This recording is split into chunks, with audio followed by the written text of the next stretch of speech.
I usually have like a ton of them in black, Mm-hmm. and then like I got a set that's multicolored that I use for a score study when I need to, and then yeah. All right, I think this is all good. I think we're ready to go. Are you ready to go? I think I'll have to be. Okay, and do you smell what the rock's cooking? Okay, let's go. Oh no, no, wrong one. Oh no!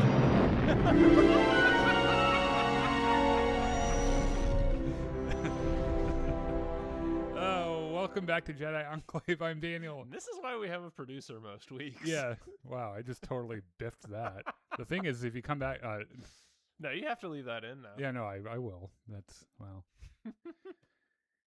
What are we doing? Oh yeah, Jedi Enclave Podcast, presents yes. the This Is Podcasting podcast.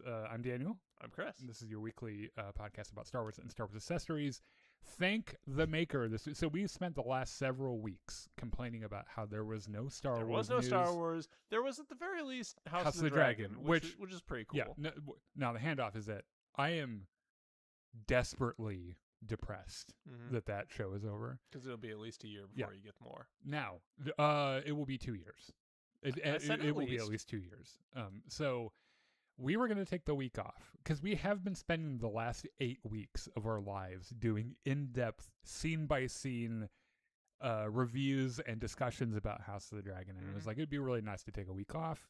And then that week just happened to be when D23 dropped a bunch of Star Wars centric, very important news, including a badass Ahsoka Season 2 trailer, and a bunch of other stuff, and then like a bunch of MCU news, including the Avengers Doomsday like special look or whatever that was. It's a trailer. Yeah, and then also like Lanterns premiered this week, which turns out it actually is really good. And so we decided, just for you, the view, all 5 of you watching the podcast every week, we've decided we would put our 1 week vacation on hold, and here we are to deliver unto you the wealth of Star Wars things and other things that Some we're things that aren't Star Wars at all. Yeah. So, however, a lot of stuff this week is Star Wars. So while you're here, if you could, go give us a like on Facebook, YouTube, Twitch, TikTok, Kick, and Discord. And like and share, and it's all the stuff you can do for free that helps us out that won't cost you all the internet. That'd be really great. So let's break down real quick what the broad strokes of D23 for Star Wars was, right? Okay. We have a release date for Ahsoka Season 2. Yes. And it's going to be January 20th, which actually doesn't feel that far away since we're kind of getting into fall now. And so we were supposed to get it in December. Yeah. So the fact that we're getting it just in January doesn't feel like they've actually pushed it that far. So it's not that big of a I'm delay. pretty sure they only pushed it like a month. So I'm not sure what the big deal was there. There was a lot of stuff, or they had panels and everything about Star Wars Starfighter, and so that was happening. Mandalorian Grogu. This is something we won't get into like super in depth, but will reach Disney Plus September 2nd. Okay. And they're also doing a behind the scenes podcast and separate like Lego special. They dropped a trailer for that we'll talk about here in a second, for the Mandalorian, the Lego Star Wars The Mandalorian, which save your disappointment. We'll talk about when we get there. And in addition to an announcement on the X-Men cast, a trailer for Vision Quest, a trailer for Avengers Doomsday, just a bunch of just batshit crazy stuff that like all happened all at once. And so we're going to be talking about it. I'm going to switch over to our little slideshow. Yeah, because I will say, okay, so like a year ago, this like random 14-year-old started hanging out with us, and I think now legally I've adopted him on accident. It sounds really sketchy when you say it that way. I was talking about, okay, so I was streaming Star Wars Jedi Knight 2 Jedi Outcast last night, which another banger, by the way. Good game. I fucking love that game. Have you played all the way through it? Yes. I'm on the Doomsgiver, the ship that and you're like hurtling through hyperspace and you have to like shut it down and everything. And there were a bunch of people kind of showed that aren't viewers of the channel really. They just kind of like discovered us, and then one of them was like, "Hey, do you know about John Williams, the guy that wrote the music for Star Wars?" And I was like, "Buddy, let me tell you. Let me tell you. Like, if you're gonna pick one thing other than Star Wars that I can speak on with any kind of expert authority, it's like John Williams." Mm-hmm. And we ended up having this whole talk about the music from Star Wars and film scores and everything, and about some of these like older video games that were a lot of fun to play.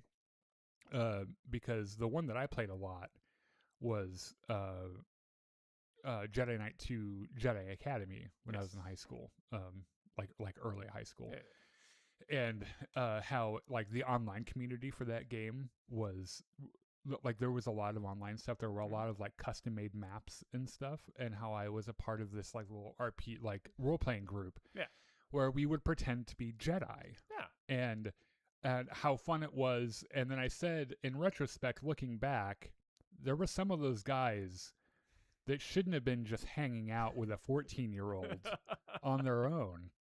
And then I started thinking, well, shit, we have a 14-year-old just like hangs out with us all the time.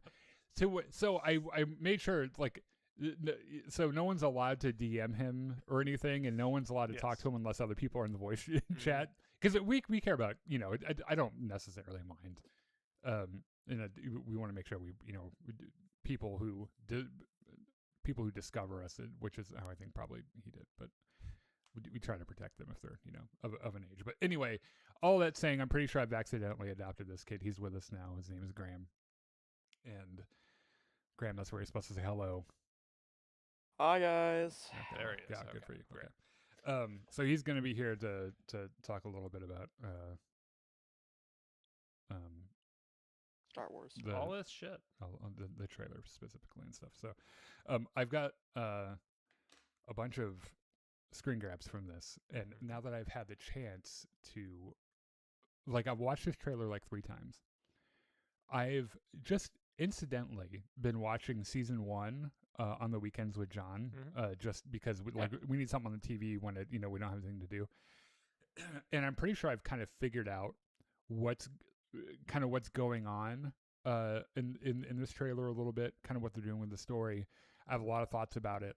I'm going to open up by saying that we talked at length, probably more than a year ago, about this inside baseball thing that was being discussed at Lucasfilm about how Dave Filoni, or how Jon Favreau was going to be doing this Mandalorian tie-in thing where he was going to be bringing all the Disney Plus live action things together into one thread. Not Acolyte, because that was a little earlier in the timeline, but like your Mandalorian, your books of Boba Fett, and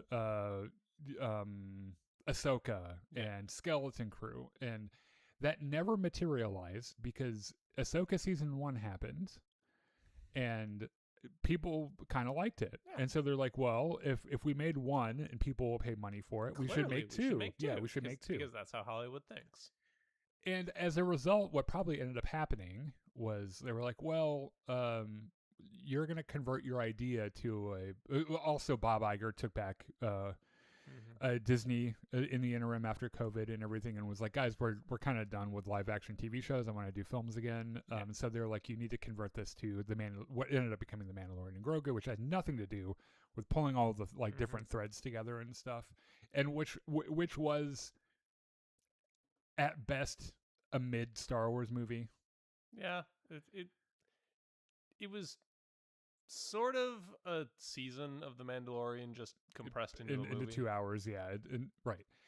I am pretty sure that this idea that we kept hearing about of pulling all the threads and stuff together, this is what they're doing it in. I think it's going to be Ahsoka season 2, and I think that they're probably going to make a 3rd season as well.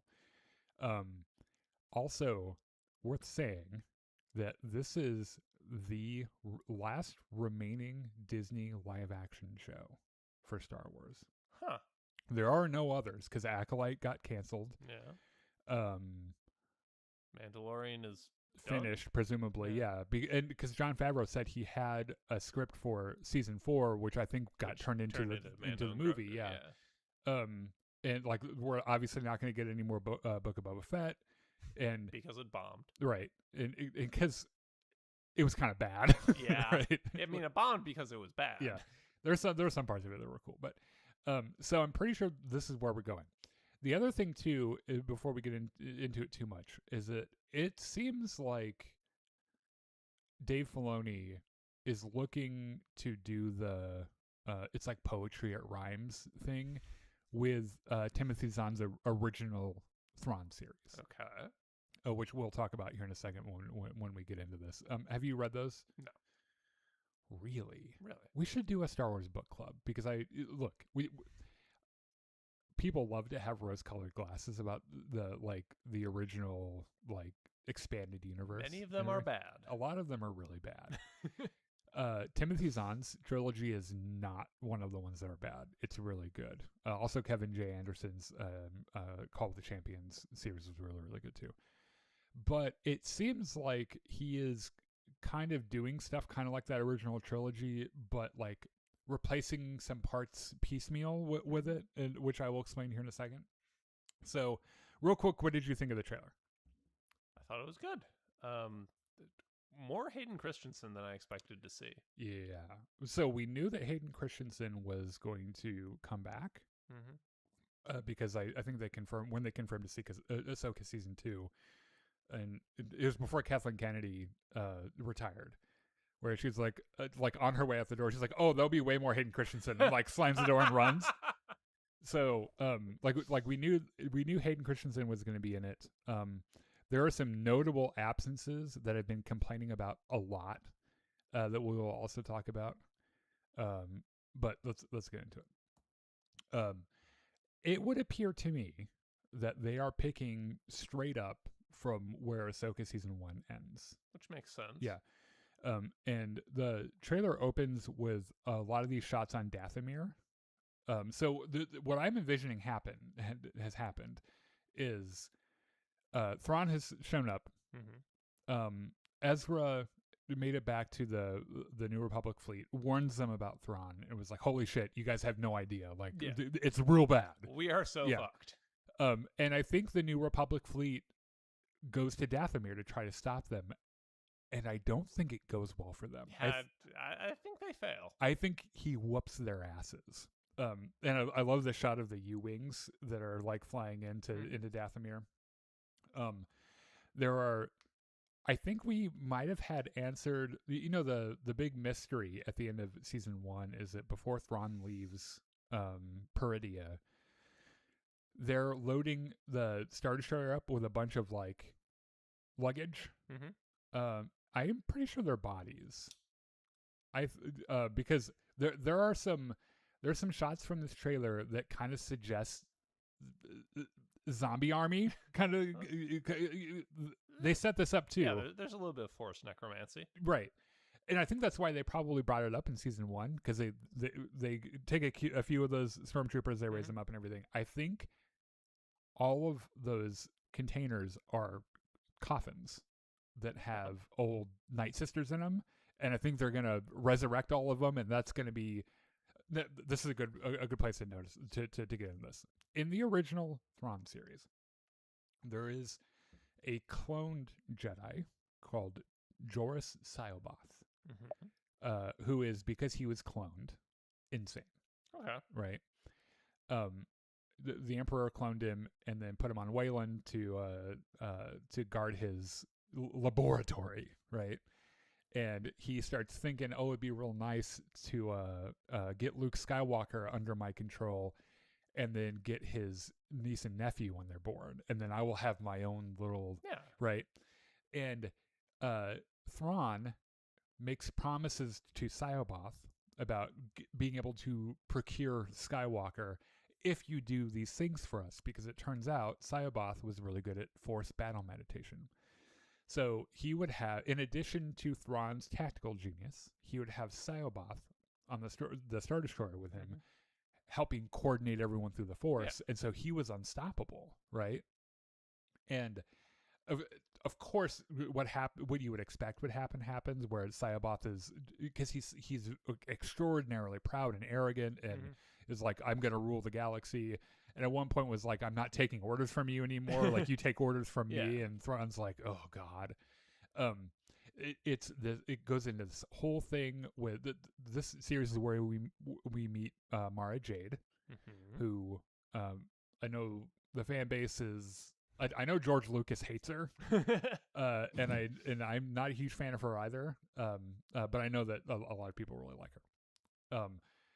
And there are these fucking lizards that create a force negating bubble around them. So, like, Thrawn's big idea is, okay, well, Sayaboth's gonna go crazy, so I'm gonna wear this lizard on my back, and like I'll be protected. Yeah.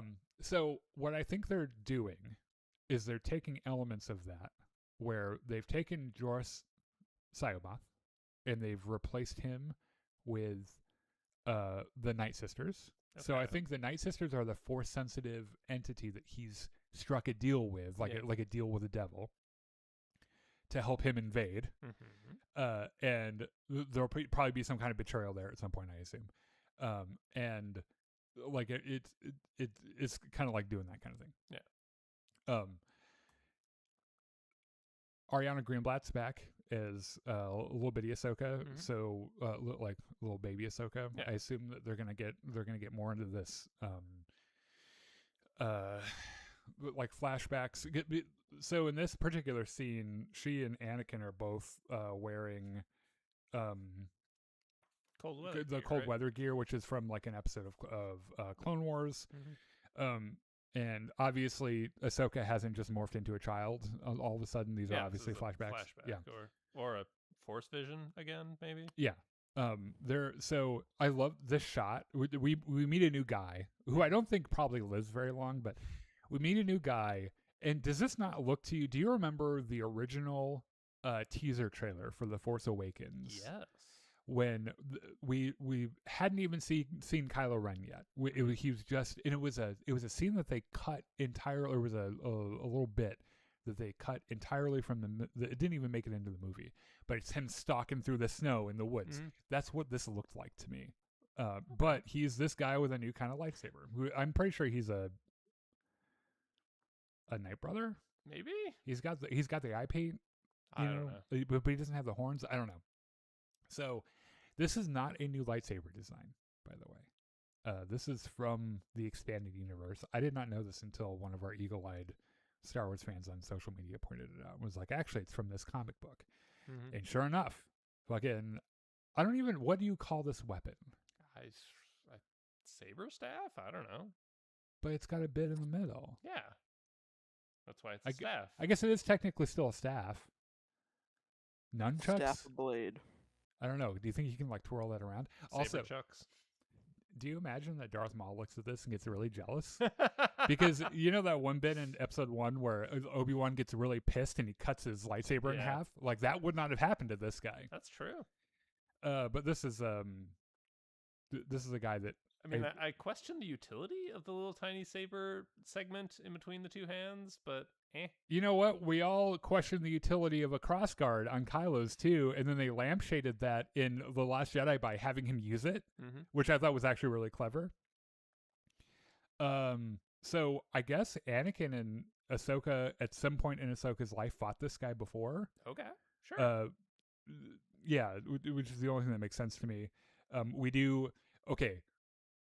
I'm not sure if this is just the face replacement technology that Disney has like been perfecting. This looks like Revenge of the Sith era Hayden Christensen to me. Like, I could not tell the difference, and it's freaking me the fuck out because in season 1,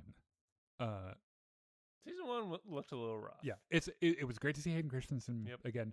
Hayden Christensen has aged pretty well for a man his age. He has aged. Yeah, he's aged, and you could kind of tell in some of the scenes with Anakin Skywalker, he looks like a 50-year-old man that had a little bit of face smoothing, right? Which is fine because that's what he right. That's what he is and was. It's fine. Yeah. And if they have to, it's not as bad as Obi-Wan Kenobi when they're trying to pass him off as 19-year-old Hayden Christensen from like Attack of the Clones, and it looks so bad. I watched this trailer, I don't know, 6 or 7 times, and I was like, they've done it, motherfucker, they've done it. Like that is Hayden Christensen from Episode 3. That's insane. I always put in a good shot of a good fucking lightsaber fight. What was it someone said on social media the other day?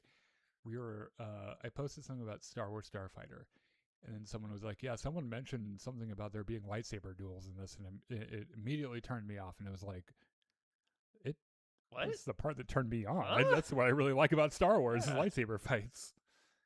Not only are we going to be seeing Hayden Christensen in flashback form, but we're also going to see him in Force Ghost form. Yeah.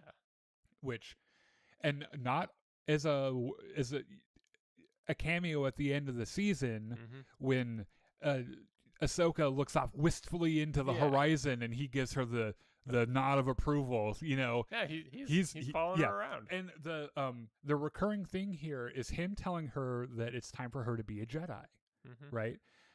She's like, I left the Jedi a long time ago. He's like, too bad, time to put on your big Jedi pants. Right.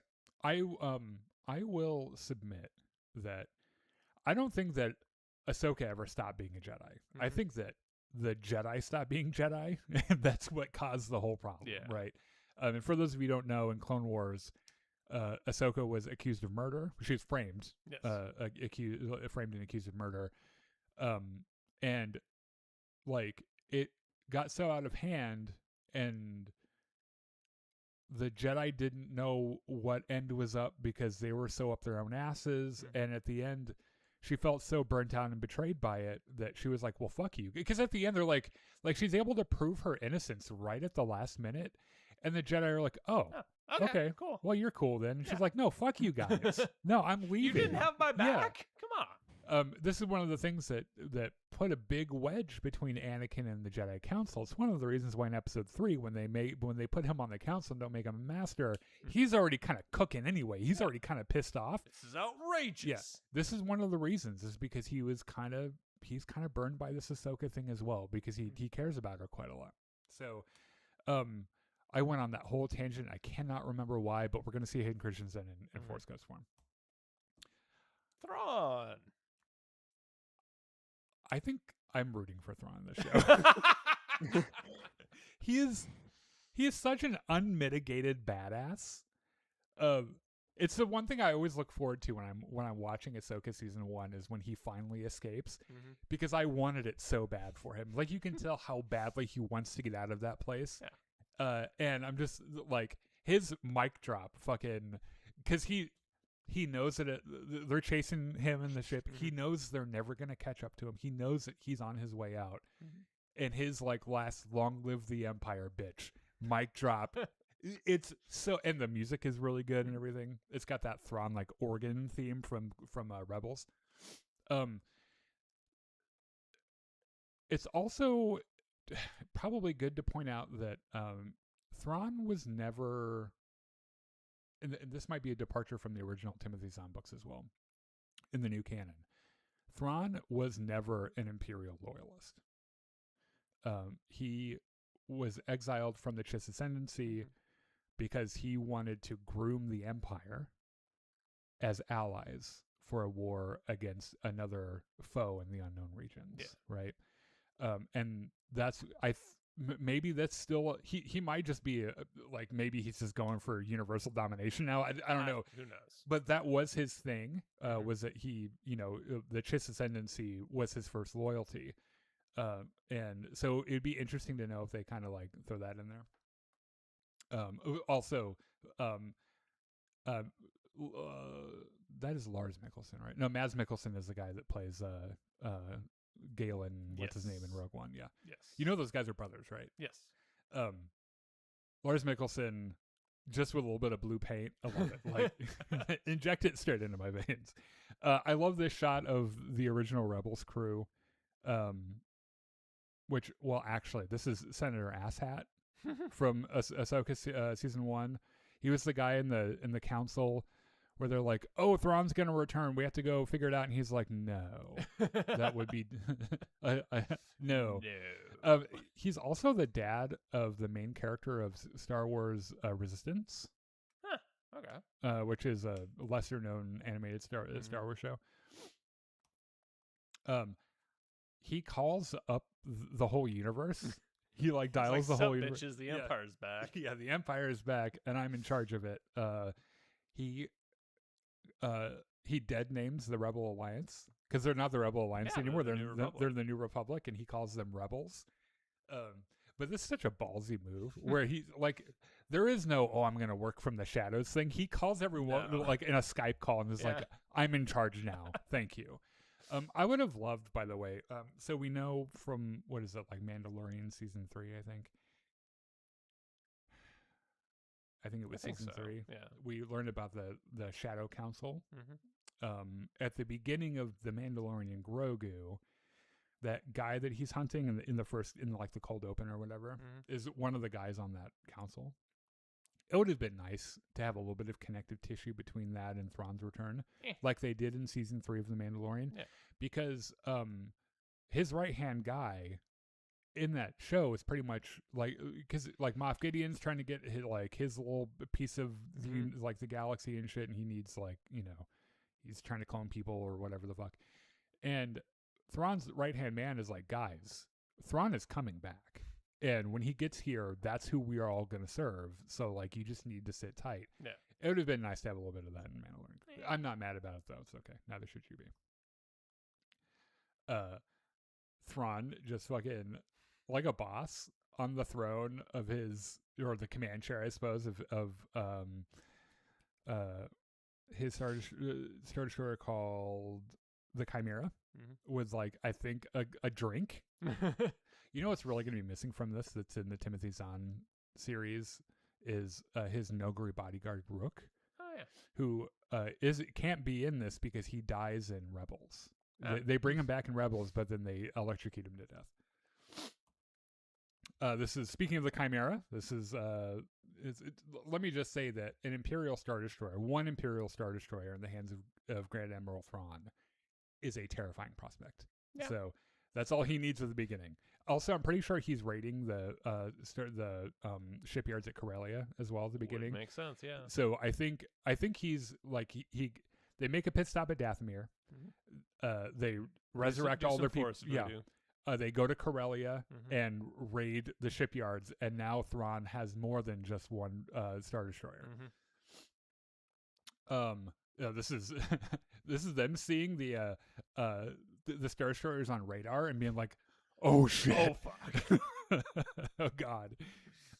Okay, I think that there's an unspoken contract in Star Wars that if you wear these silly hats, that you're about to die. Yeah, like if it's the same as a red shirt on Star Trek. Well, this is exactly what these guys are wearing when the Darth Vader scene at the end of Rogue One happens. And I would look. All I'm saying is that if I were a part of the New Republic, I would never wear one of those helmets.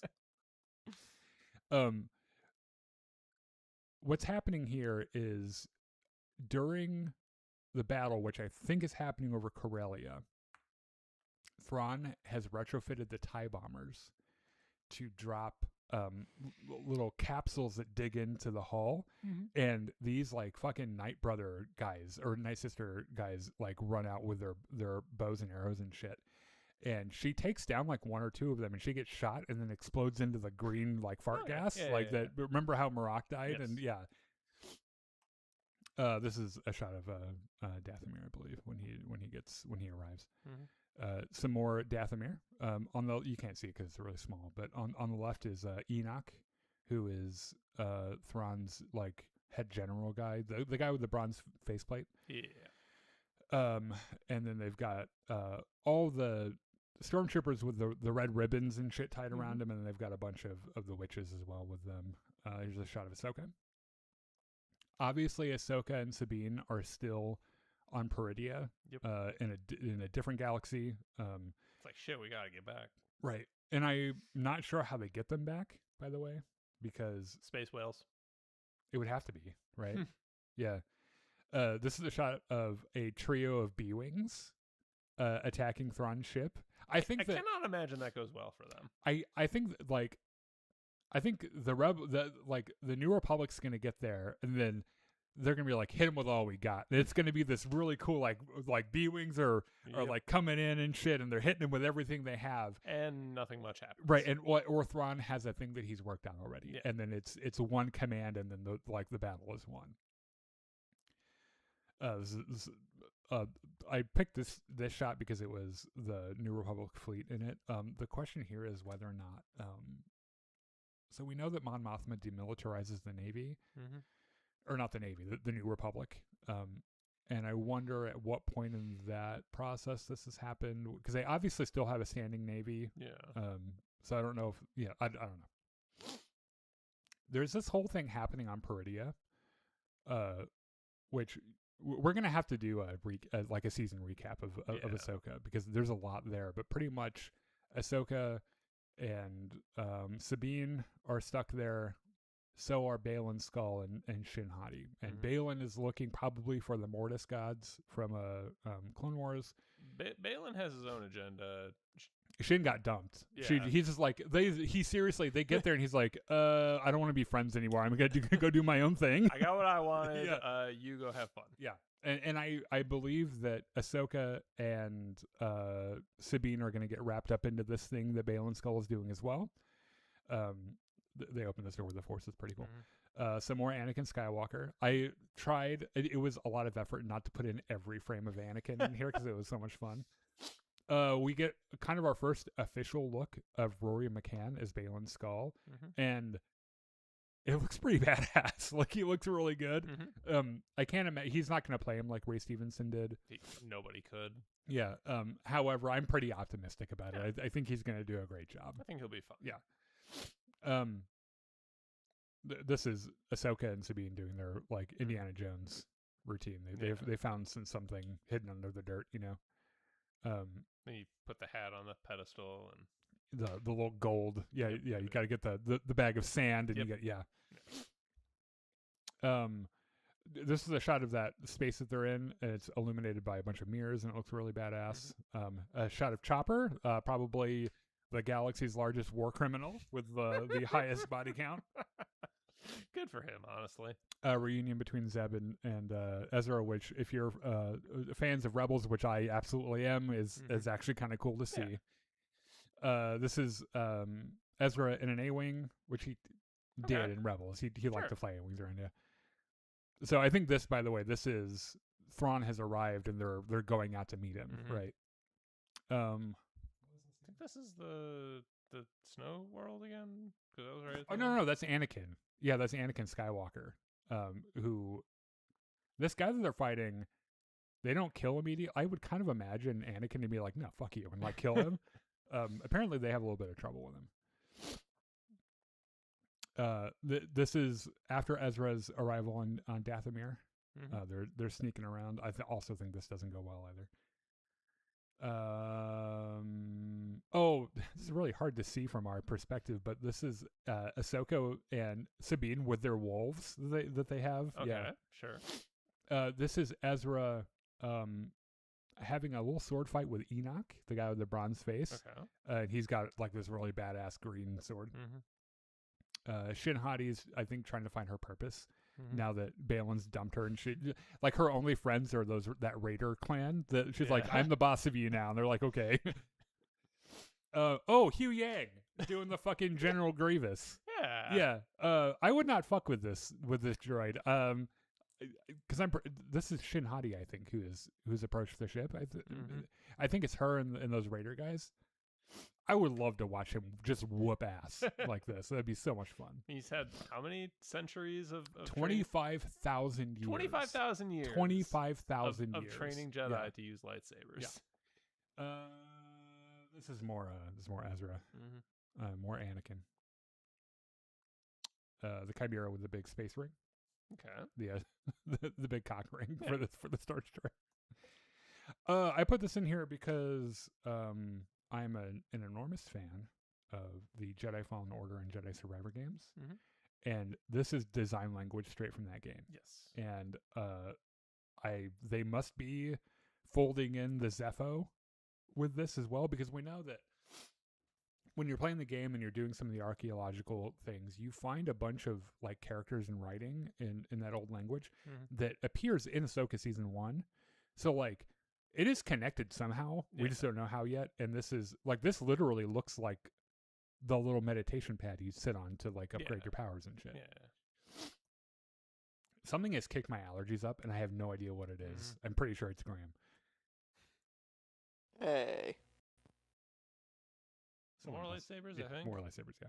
Okay. Yeah. So that was it. Yeah. Cool trailer. There was yeah. Do you have anything else to say about the Ahsoka trailer, Graham? I just thought it was really cool how they had that new lightsaber. I just thought it was really cool, and Darth Maul would definitely be. We need a name for it. It can't Saber staff. It can't be a saber staff. That's too easy. Like I would call Darth Maul's lightsaber in episode 1 a saber staff. Quadruple bladed saber. A tri-blade? We'll work on it. Yeah, we'll have the scientists here at Jedi Enclave Laboratories work on it. And there was this really funny comment on one of the YouTube videos for the trailer. It said Anakin spent more time with Ahsoka than his kids. Oh. I mean, probably true. No, that's also fair. I mean, he would have been pretty... It's a good thing for everyone involved that he spent more time with Ahsoka than with his kids, honestly. Yeah. There were some brief glimpses into the Star Wars Starfighter thing happening. What were some of the things that we learned about this? Hold on just a second. Oh, there it is. So this is just like secondhand accounts coming from people who were eyewitnesses there. Because yet again, Disney will sick their legal ninjas on anyone who dares bring a camera anywhere near D23. Some of the footage made it online, and I don't know what power Disney has, but they were able to scrub the whole internet. I don't know how they do it. Yeah. So the Forgotten Imperial fighter. So there's an Imperial fighter that is like the center point of this footage. Okay. The craft sounds like an experimental prototype rather than ordinary TIE fighter, but its class hasn't been confirmed. We know that Cade, who is Ryan Gosling's character, is an exiled, disgraced reject, probably, and the young boy, who is, I think, his nephew, are involved somehow. I know this is all really like exact specific things we've discovered about Starfighter, but until they actually release the footage, there's nothing we can really say about it too much. So there's a ship. There's a real fucking cool ship. Yes. And they hop in and fly away because the nephew has to go somewhere. Yeah. Okay, you know what the funniest thing that I did not have on my bingo card this year? What's that? Okay, you know how Disney takes these beloved animated films and they make soulless live action remakes? Yes. I did not realize they were going to take a beloved live action show and make a soulless animated remake of it. I mean, it kind of makes sense. It's not soulless. That's unfair, because this probably will be really funny and fun to watch. But they are redoing, I guess, the broad strokes of the Mandalorian seasons 1 through 3, I assume. Okay. In Lego. And did you see the trailer? No. It's more or less Pelimoto telling the story of the Mandalorian, and they do it with Legos. And there's this funny bit here with Luke Skywalker when he does the big rescue, and he pulls his hat back, and he's like, "I'm Luke Skywalker," and they're like, "Who's that?" And he's like, "You're supposed to know who I am." It gives like clues. It looks like fun. It'll you know what? It'll hold us over probably until Ahsoka gets here. We'll watch it. It'll be fine. We have an official update from either Dave Filoni or Favreau about the hunt for Ben Solo, which is that it's dead and it's not happening, which is what I would have expected. Yeah. Star Wars Zero Comedy had a final trailer, a story trailer, that comes out in a week, I believe. Week and a half or something. Yeah, we'll be streaming it here. We did get an announcement. Now let's get into some non-Star Wars things. We got an announcement for the X-Men cast. Yes. Marvel's X-Men. which is opening May 5th, 2028 with Oh god, that's so long away. Yeah, with Jake Schreier directing. Sadie Sink is going to play Jean Grey, who we already know from Spider-Man. Kit Connor has been cast as Cyclops, which is kind of a big deal. He's having a moment right now. Kit Connor became famous through the gay show on Netflix called Heartstopper. Okay. He and Joe Locke, who are now both MCU alums as well. Okay, sure. I'm glad he's having a moment and that he wasn't typecast into gay roles. This doesn't matter too much to this, but he likes to be a private person, but he was outed as bisexual, and he was like, not that it's any of your guys' business, but and I'm just glad I've seen him in a variety of different projects, and I'm glad he wasn't like pigeonholed in, because he is amazing in Heartstopper. He and Joe Locke are both fabulous in that show, and I'm glad to see both of them getting work. Okay. Yeah. Christopher Abbott will be Professor X. I guess Indy Navarrete is going to play Rogue. Maya Boyd will be Storm. Samara Weaving as Emily Frost. And then Adam Driver will be playing Nathaniel Milbury, better known as Mr. Sinister. So, yeah, cool cast. We're not going to see it for a while. I mean, we'll probably see it before fucking House of the Dragon comes out. But that's true. We got a trailer for Vision Quest. Oh yeah. Which looks I love James Spader, so the fact that he's in this is really cool. We're not going to go frame for frame on this because it's like we took a long time talking about Ahsoka, but essentially Vision has this house with a bunch of robots. A mind palace. Yeah. And he's got a bunch of robot buddies, and then Ultron shows up and is like, "Hey, I'm going to live in your mind palace now." He has all these friends who are human embodiments of all the AIs that he's kind of based on. Okay. So it's Jarvis and Friday and Edith and Dummy, the mechanical arm thing. So they all have human avatars, and then Ultron has a human avatar. The thing that I'm really excited about this is that they've cast Rory Malika as Tommy Shepard, who is Billy Kaplan's brother, who at the end of Agatha All Along, they go off looking for Tommy, and this is where he is. So in Vision's mind palace. Yeah.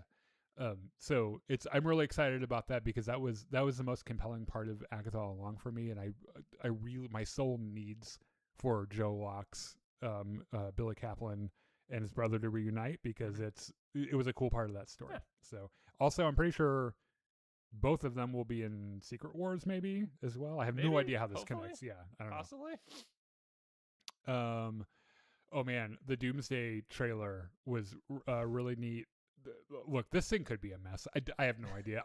I can tell you like first impressions, everything looks really cool and like it seems like kind of insane and crazy. But we get a little bit this is kind of a Doctor Doom centered like special look or whatever. And Sue Storm kind of like not Sue Storm, Fantastic Four Sue. Reed Richards? No, his wife. Sue Storm. Is her last name really Storm? Yeah. Oh, I didn't know that. Well, apparently I did. Sure. Tell us in the comments. So I guess the big reveal here is that they knew Robert Downey Jr.'s Victor Von Doom. I mean, that's common. The Fantastic Four and Doom have backstory in basically every incarnation. Right. I don't think that anyone realized that they knew the Robert Downey Jr. version, that he comes from that universe. So that's kind of cool. I thought this was Ian McKellen in a Jedi costume until I realized it's his arm in a sling. Yeah. Because it looks like he's got a Jedi robe and like a tunic on, right? Yeah. I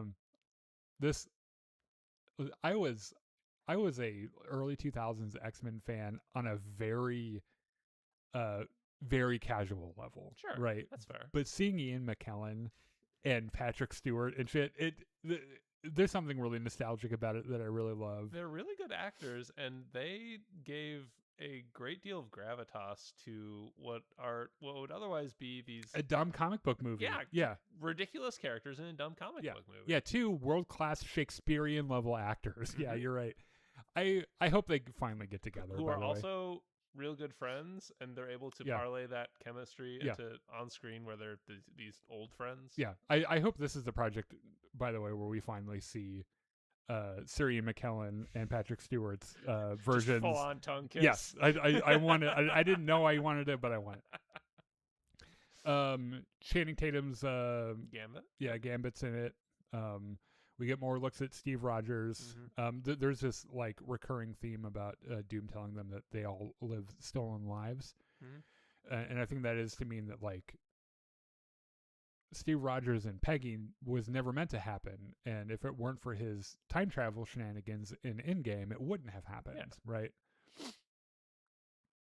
Or else that they were supposed to all die fighting Thanos or something. Yeah. Here's Robert Downey Jr. and his mask. We learn that his everything he cared about he lost, and there's a little bit of artwork on the wall to drive that home. Because Doom is the king of his own country, so he can just commission art like this. Yeah. So this is Shang-Chi. Sorry, I don't know her name, but Black Panther's sister, Shuri. Shuri. And then M'Baku's in the back there, I think. Over on the left is Discount Timu, Captain America. And I can't remember who that is on the right. I can't see it. I can't see it either. Yeah. Doesn't matter. And Thor, who, like, this is the second scene I've seen him in where he's just a depressed mess. Kind of like in the first like few minutes of Endgame, he gets really depressed about not killing Thanos when Captain America shows up, and she's like, "What the fuck's wrong with him?" And he's like over there like stuffing carbs into his mouth and like stress eating. This is a shot of Manhattan. I think like ruined Manhattan because there's Central Park in the middle. Give me Pedro Pascal any fucking day. Always. But there seems to have been something that Doom has done where he's like, hey, is this what you did? What the fuck did you do? Did you blow up Manhattan? He's like, yes. This is Cassie and Ant-Man. Yeah, Scott. This is Joseph Quinn's Human Torch from Fantastic Four. Johnny Storm. He's gorgeous, by the way. Oh my God, he is so hot. With the new kid, Bruce. That doesn't sound right. I have no idea who you're talking about. The baby they have in Fantastic Four. Yeah. Something is about to happen. He's holding on to him like he's trying to protect him. Maybe they're getting sucked into Secret War. I don't know. I don't know anything about the story of this. Sir Patrick Stewart, of course. And then with his Magneto helmet on, and we get a shot of Steve Rogers with his baby, and then this is Love from Love and Thunder, that girl that he adopts at the end. He kills her dad, and he's like, "You belong to me now." She's like, "Okay." Yeah. Loki. Obviously, I imagine the God of Stories would probably be pretty heavily involved in what's going on here. That's Shuri again, I think.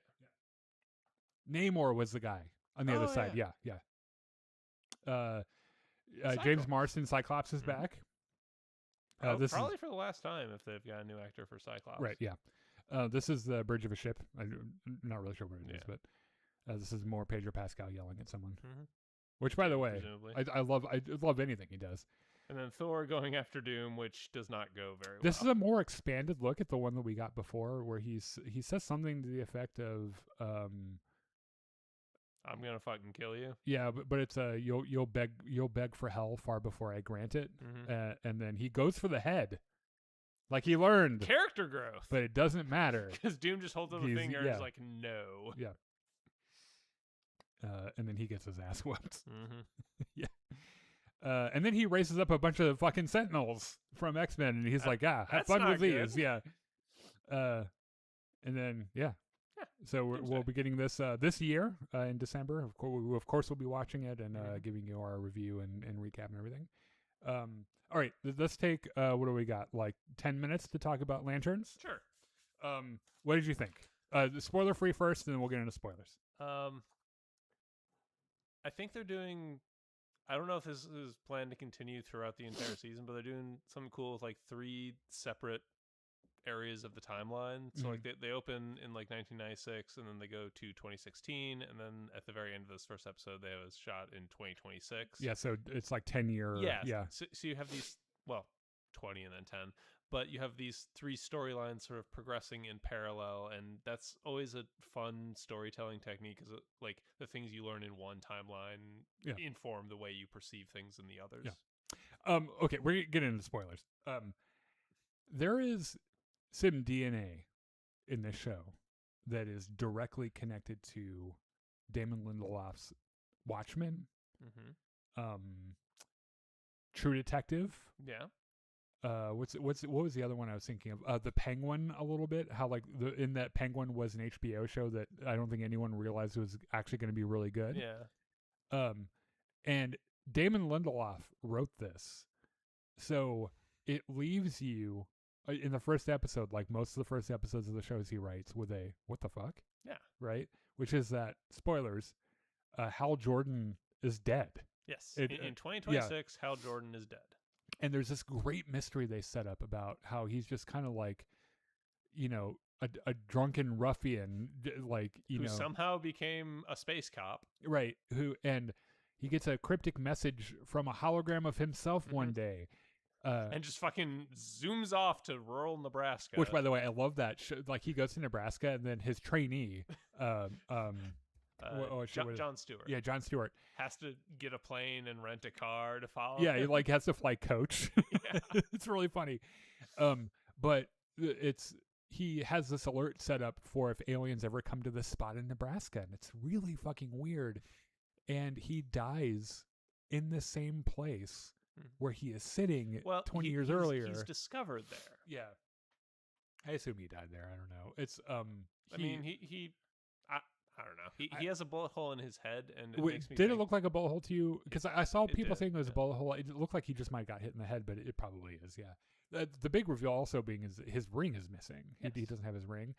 I fucking loved this interrogation scene, by the way, because they get the guy he's pretty sure is an alien, and he's very studied on the story he's supposed to be, right? So like Hal Jordan goes in there. He's like, "So you're at this high school football game?" The guy's like, "Yeah, I love football." He's like, "Okay, well, his first year Nebraska win their first national championship." And the guy rattles off the year. It's like, "Okay, who is Nebraska's Heisman winner?" And he rattles that name off. He's like, "Okay, what do you think about Barack Obama?" This was so funny. He's the president of the United States. He's and Hal Jordan is like, "Really? Yeah. As a white rural Nebraskan in 2016, that is your opinion of Barack Obama?" That's the extent of your opinion of him. You don't think he was born in Kenya, maybe? I like how he pegs this guy as an alien because he's a white dude from Nebraska who doesn't hate Barack Obama. It is the funniest shit in the world. He already had him pegged as an alien because he was the one dude at the shooting who didn't seem to know anybody, who took off his sweatshirt and was just wearing a t-shirt on a cold, autumn night. Yeah, who didn't run, and I liked that reveal, by the way, that Hal's like, I actually pegged him when. Because like John Stewart shows up and he's really perceptive and. And he's like, "Oh, and this guy over here is like acting." He's like, "I know, I've been watching since I got here." My favorite part of this episode is where he asks him, "What school does Harry Potter go to?" Yeah. And the guy has no idea. And after he's outed him as an alien, he presses up against the glass in this brilliant shot, by the way, because you see, even though 2 of the characters are on the other side of the glass, you see everyone's face. Yep. And he screams, "Harry Potter went to Hogwarts, you ignorant alien fuck." It is the funniest shit in the world. It's so great. Also, John Stewart fucks this guy's wife. Yeah. In one part. That's really funny. I love how they set this up because they're in a bar. The local police aren't letting. I love this plan he has. Yeah. Aren't letting him interrogate the alien. So Hal Jordan's plan is to go to this bar, play the same song on the jukebox like 9 times so that someone gets pissed off and fights him so that he goes to jail so that he can interrogate the alien. Right. I love this, by the way, this bit where like he takes like 3 shots. And he turns around and he realizes that the guy that he's managed to piss off is like way bigger than him, and so he takes the 4th shot. He's like, okay, look, it might look like they're hitting me really hard, but I need you to not step in. Jon Stewart's like, don't worry, I wasn't planning on anyway. I bought my popcorn. Go for it. And then while they're fighting in the background, he's talking with this guy's wife, and at the end of it, she's like, you want to follow me out to my truck? And the next scene is them fucking right in the truck. I also love the reveal that he gets sent to jail, but they put him in a broom closet so he can't talk to the other guy. This show so far. There's only been 1 episode. It is well written and it's a lot of fun. The other thing I really like is like, so Hal Jordan, like this mysterious lawyer walks into Hal Jordan's arraignment and agrees to represent him. Yeah. And Hal's like, okay, what's the price? And the lawyer's like, well, my dad wanted you to come out and have supper with him. Have ribs, yeah. So they go out to this address, and it's this giant fucking ranch with this militia just training on site. So, obviously... Nebraska shit. Yeah, Hal and John are like, okay, this guy's obviously a separatist or something. So they go into the kitchen and talk to this guy. And they're like, what the fuck's up with that militia thing? Like, you think I hate the government or something? No, I'm just training these guys so that when the aliens invade, we can shoot back. Yeah. Which fair. Also, I love in a universe where aliens exist because one of them made one of your guys a space cop. I'd probably keep some guns around. It's a little rational, right? Yeah. I do love the reveal. This guy, like he lets Jon Stewart know that he knows that he fucked his wife, and nothing like eating off another man's grill, right? Huh? And he doesn't. I think that must have been set up, by the way. Like they engineered it so that she could like get close to him or something. I'm hooked on this after 1 episode. I'm excited to see where the story goes. We will be talking about it. I didn't know this show. I think I vaguely remember a trailer a couple months ago that we talked about. I don't even remember that. I didn't know that it had dropped on HBO until like 12 hours after it dropped, and I was like, okay, I'll check it out. I'm glad I did. This is a lot of fun. Yeah. So. That is the end of our show today. We'll be back not next week, the following week, unless there's some other big fucking Star Wars trailer between now and 2 weeks from now. Always a danger. So thank you so much for the comments, even the ones that are just people randomly putting random pop culture facts in our... The movie JFK was released this day in 1991. John Williams wrote the film score for JFK, by the way. Cool. Anyway, I think we should get out of here. That's crazy. Anyway, yeah. So thanks so much for joining us. Make sure you follow us on all of our socials, and we'll see you the next time.